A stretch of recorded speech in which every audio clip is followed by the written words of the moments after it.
ओम शांति। आज प्यारे मीठे मीठे शिव बाबा ने आज की मुरली 30 अगस्त 2024 को बहुत सारे महत्वपूर्ण बातें हमें बताए हैं। उसमें से कुछ बातों पे हम चिंतन करेंगे। ओम शांति। मीठे ते मीठे बेहद का बाप मीठे मीठे बच्चों को बैठ समझाते हैं, हमको सारे सृष्टि का चक्र का राज समझाते हैं जो और कोई नहीं समझा सकते। यह चक्र कैसे फिरता है, 84 जन्म कैसे पास होते हैं, यह सारा राज हमें समझाते हैं। सभी आत्माओं को साथ ले जाएंगे।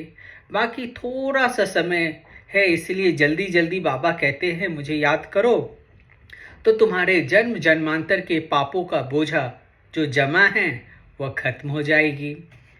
आत्मा जब शरीर में होती है तो श्वास चलता है रहता है, इसमें श्वास आदि बंद करने की कोशिश भी नहीं करनी है। हठ योग आदि में कितनी तकलीफ करते हैं।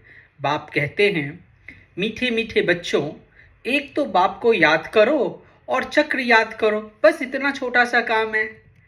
सतयुग त्रेता में श्री नारायण श्री लक्ष्मी का राज्य था, फिर इस्लामी बौद्धि आदि की वृद्धि होती गई। वह अपने धर्म को भूल गए, अपने को देवी देवता कह न सके क्योंकि अपवित्र बन पड़े।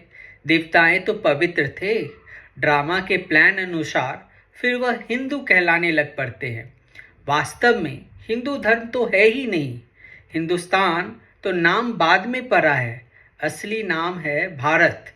कहते हैं भारत माताओं की जय, हिंदुस्तान की माताओं थोड़े ही कहते हैं।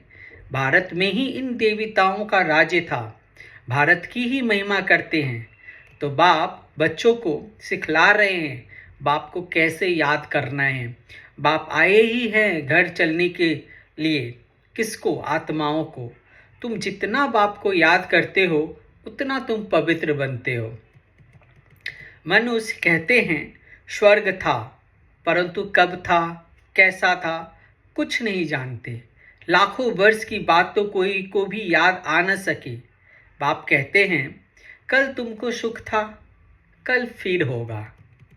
बाप को ऐसा याद करो जो जन्म जन्मांतर के पाप कट जाएं। तुम हो शालिग्राम। आत्मा बिल्कुल छोटा सितारा है जिसमें कितना पाठ भरा हुआ है। आत्मा घटती बढ़ती नहीं है, न विनाश भी नहीं होती। आत्मा तो अविनाशी है जिसमें ड्रामा का पाठ भरा हुआ है। इस दुनिया में ऐसा कोई मनुष्य नहीं जिसको हम बाप, टीचर, सतगुरु कहे। यह एक बेहद का बाप है, शिक्षक है, सबको शिक्षा देते हैं। मन मना भव, आत्माएं सब भाई भाई है। अब बाप शिक्षा देते हैं कि मामेकम याद करो तो तुम्हारे विकर्म विनाश होंगे। बाप ही पतित पावन है। यह किसने कहा? आत्मा ने। मनुष्य भल गाते हैं परंतु अर्थ नहीं समझते। गाया जाता है आत्मा तो मन बुद्धि सहित है, उनका स्वधर्म है ही शांत। मुख ही नहीं, कर्मेंद्रियां ही नहीं, तो जरूर शांति होगी। हम आत्माओं के निवास स्थान है स्वीट होम, जहाँ बिल्कुल शांत रहती है। फिर वहाँ से पहले हम आते हैं सुख धाम में। ज्ञान स्नान नहीं करेंगे तो देवता बनेंगे नहीं, कोई उपाय है नहीं। तो सांवरे से सुंदर बनाते हैं शिव बाबा हम बच्चों को। गीता में भूल कर दी है जो बाप के बदले श्री कृष्ण का नाम डाल दिया है, इसको ही कहा जाता है एकज भूल। सारे विश्व को सुंदर बनाने वाला शिव बाबा, उनके बदले जो स्वर्ग का पहला नंबर सुंदर बनता है उनका नाम डाल दिया है। यह कोई समझते थोड़े ही हैं। ओम शांति।